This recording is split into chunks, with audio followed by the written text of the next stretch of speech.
Hey, what is up guys, Woo here back with a brand new video. Now today, we are going to be doing part 3 of What If Midoriya Had Stayed Quirkless. Now before this video starts, I'm going to give a quick recap on what had happened since it's been a while. Midoriya befriended Shinso at UA High, who is the purple-haired brainwashing guy, and is friends with Mei Hatsume, the pink-haired girl from the sports festival. I'm just giving those brief descriptions of how they are in the anime, just in case if you guys don't know who those people are. Shinso and Midoriya decide to make gear in order to be able to stand a chance at the sports festival, and Hatsume is going to try to teach them how to make some gear. And with that, let's get started. Midoriya and Shinso are struggling after Hatsume tried to teach them how to rewire circuit boards. They can't seem to get the concept for some reason, and Hatsume calls them a lost cause, and that they should test her gear for her so she won't get hurt, and they will instead. Midoriya and Shinso look at each other with fear. Then Power Loader, the support course teacher, walks in and says that they're overthinking it. Imagine it being like a game. They're obviously going to struggle at the start of the game, and that Hatsume forgot the tutorial level.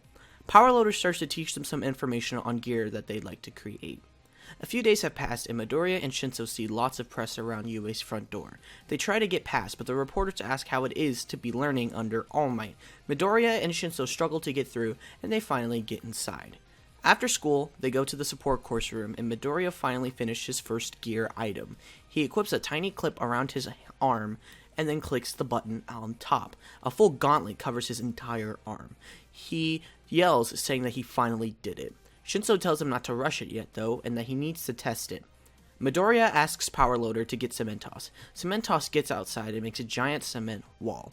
Midoriya runs at it and jumps. He activates the gauntlet and yells Power Punch. He hits the wall and then starts to scream. He managed to break the wall into hundreds of pieces, but his hand is in major pain. Midoriya went to the nurse's office, and Recovery Girl explains to him that he fractured his hand. She kisses the injury to heal it, but goes on to say that he needs to stop using this thing because it's harming him. It's causing him more pain than good.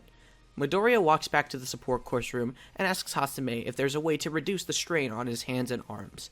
They come up with a solution, and then he tries it one more time with success. Midoriya jumps up, then hugs Hatsume and Shinso, then thinks of another idea. He asks Hatsume if she's still working on those floating boots. She asks why, and he says he wants to add some adjustments to the original design. He wants to upgrade the gauntlets as well.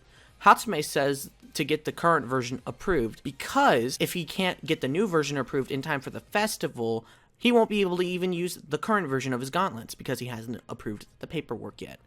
Shinso decides to test his gear as well. He adds a strange device to his mouth and turns it on. He whispers, and the whisper sounds as loud as a yell. Shinso takes it off with happiness, and Midoriya asks what it's useful for. Shinso, realizing that he had never told Midoriya what his quirk was, decides to tell him that his quirk is brainwashing and explains the details of the quirk to him. Midoriya looks in awe and is absolutely amazed. They talk more about improvements for their gear and then go home for the day. Midoriya goes to school the next day and hears an alarm go off. He sees students running away and wonders what it's about. He overhears a student say that they've never heard the alarm go off before, and that the students should hurry up and get to safety because this means they're probably in danger. Midoriya hears this and starts to freak out. He grabs Shinso and Hatsume and runs for it. They get stuck in the crowd, and Midoriya's face palms a wall. He looks outside and sees that it's just the press, and that they got past the security system, which is why it's going off. They try to warn people, but they ultimately fail. Then, Midoriya looks up and sees a man stuck to the top of the hall, yelling that it's just the press and the students should calm down and walk away. Midoriya goes back to class and decides to add 2 adjustments to his gauntlet. He's sketching these designs in his notebook. He's going to add buttons on the top of the gauntlet to change modes. He wants to add a shooter mode. This mode is going to help him shoot air bullets that he can gather with movements and then shoot it off at a long distance. This should be able to hurt his opponents. He got this idea from watching All Might on the TV. He also decides to add spikes to the gauntlet as well so he can break objects better and pack a little bit more of a punch. He's going to make them sharp, but not sharp enough to impale somebody. A few days after this, he goes to school and bumps into someone. He looks up and sees it's Katsuki Bakugo, but something feels off about Bakugo's appearance and the way he's walking around. He asks Bakugo what's wrong, and Bakugo replies with, "It's none of your business, Deku," and then he scrams. Then a man with glasses tells Midoriya that they were under attack by real villains recently at the USJ facility. Midoriya asks if anyone was hurt, and Ida mentions a girl named Azui and a boy named Mineta. They were very injured, but they'll survive. Also, All Might was incredibly hurt during this incident. Midoriya looks in horror at the man and says that he's sorry that they went through that. Then he remembers someone specific. The girl he tried to save at the entrance exam. For those who haven't watched my part 1, this girl was Ochako Uraraka. He asks if she's okay, and the guy with glasses says not to worry and that she is safe. Then he starts to walk away. But before he gets too far, Midoriya yells and asks for his name. He turns around and replies with Tenya Ida. Alright, that's going to be it for this video, guys. It's a pretty short video compared to the first 2 parts, I know that.